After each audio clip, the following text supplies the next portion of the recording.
Hey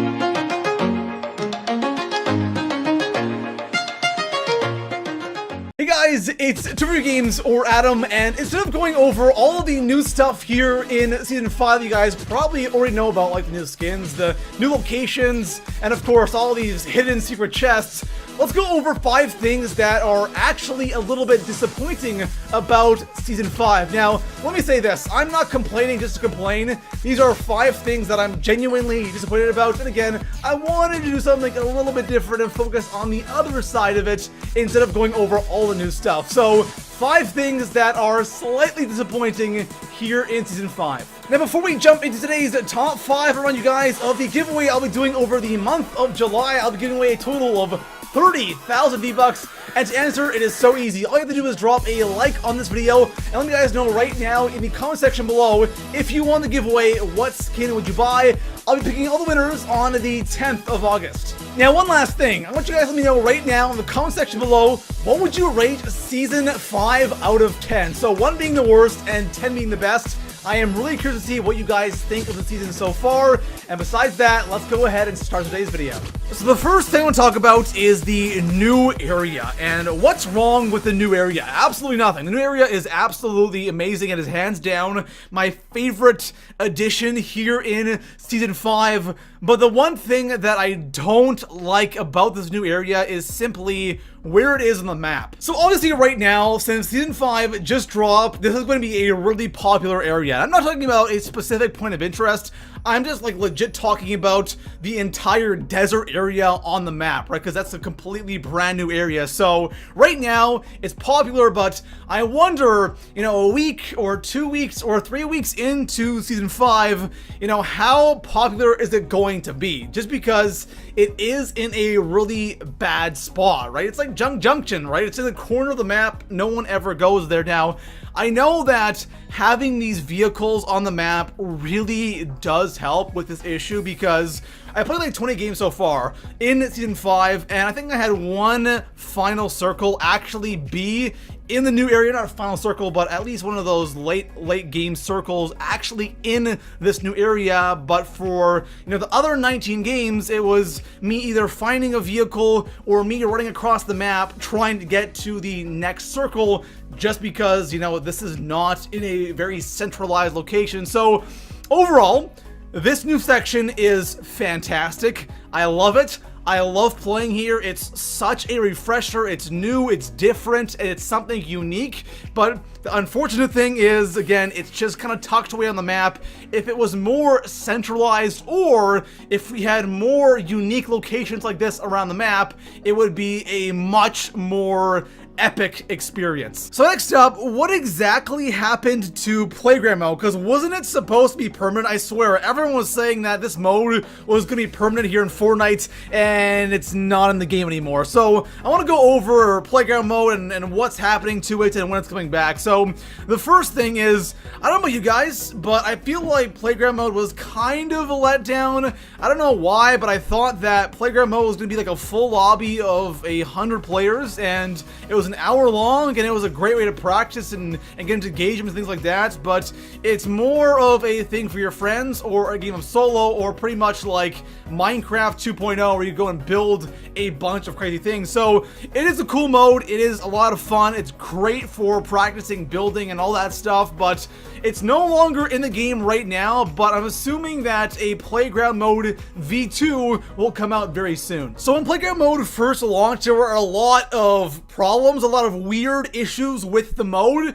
and there are a lot of things that are going to get fixed. And here is the list of the things that will be changed and added into Playground Mode V2. So the first thing is, you'll be able to select teams within your game of Playgrounds. You can select teams of 1v1 and 2v2s, which is awesome for 1v1ing and 2v2s. Aim assist for controllers.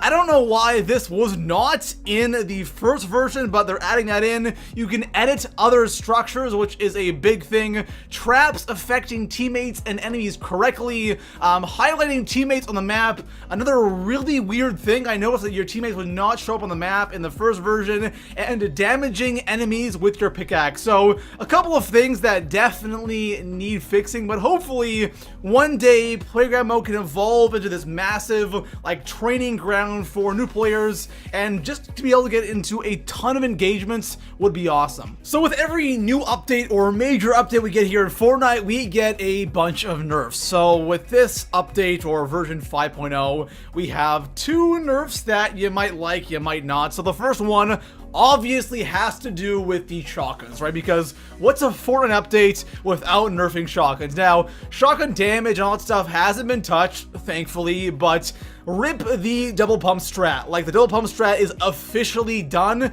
and it is no longer in the game, so there has been a change. So when firing or after firing a shotgun, you cannot shoot another shotgun for a short period of time, and that is any shotgun in the game. So there is no such thing as the double pump strat or switching from one shotgun to another, and you either might like this, you might not. Personally, I really don't care because I didn't really use shotguns or this strategy all that much. You know, with all the new guns like the dual pistols and the Tommy gun, you know, there's a lot of other options besides just shotguns, so you might like this, you might not, but finally the double pump strat is dead. So the next nerf is for the silenced SMG, and the silenced SMG like legit turned into one of the best guns in the game, and I'm kind of sad that this gun is getting nerfed just because it was such a bad gun for so long, and finally it was good. Well, it still is good, but it's no longer an AR. So before this nerf or this patch,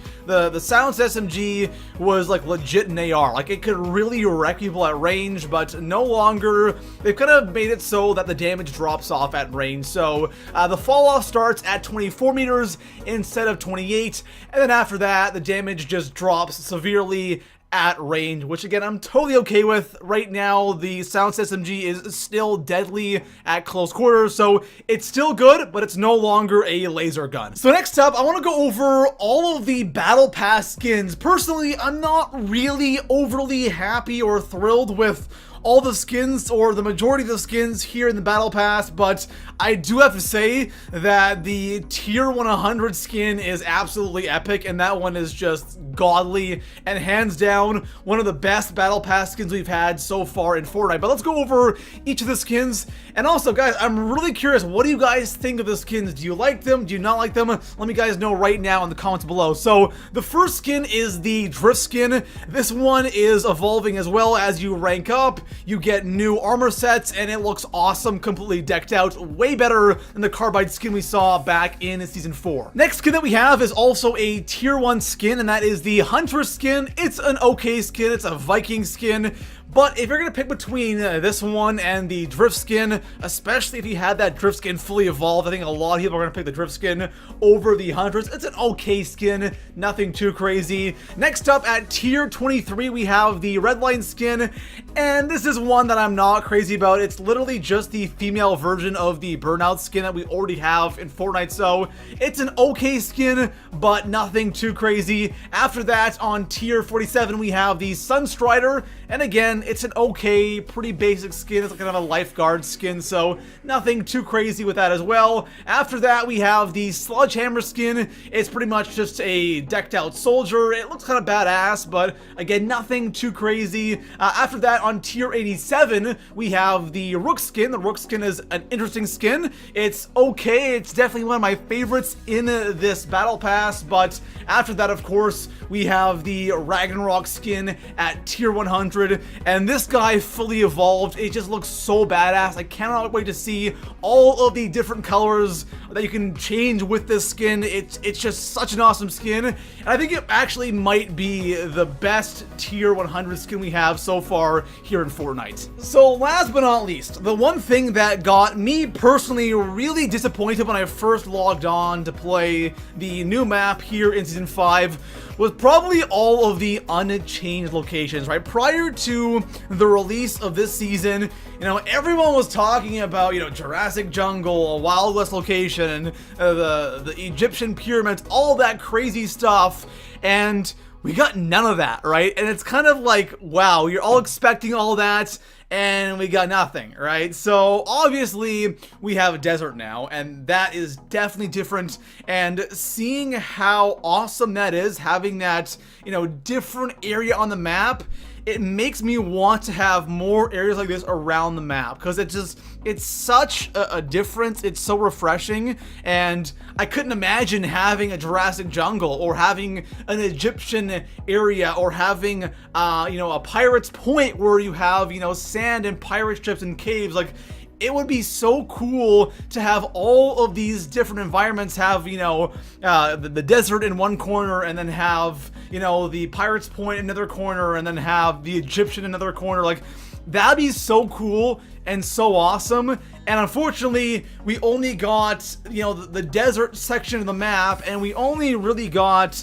I guess, 2 new named locations, unless I'm wrong. And then of course we have the Viking one that is unnamed. But overall, the thing that I was most disappointed about was all of these locations that apparently were going to be in Fortnite, but ended up not being in the game at all, and we still have all of the same locations besides Moisty Mire. Now, I do have to throw in, obviously, it's a possibility that we still might see a lot of these leaked locations later in the season, but I'm talking about, like, right now, the start of Season 5, just because all of us were expecting, you know, this massive map overhaul at the start of the season, and we only got a little corner of the map. Not a little corner, but a pretty massive corner of the map, but still, we were expecting a lot more, and we got just a little bit of that. But you never know. Towards the middle or the end of the season, we still might get more, but as for now, it's not what we thought. Now, with that being said, every single update for every single game is going to have positives and negatives. These are just the 5 things that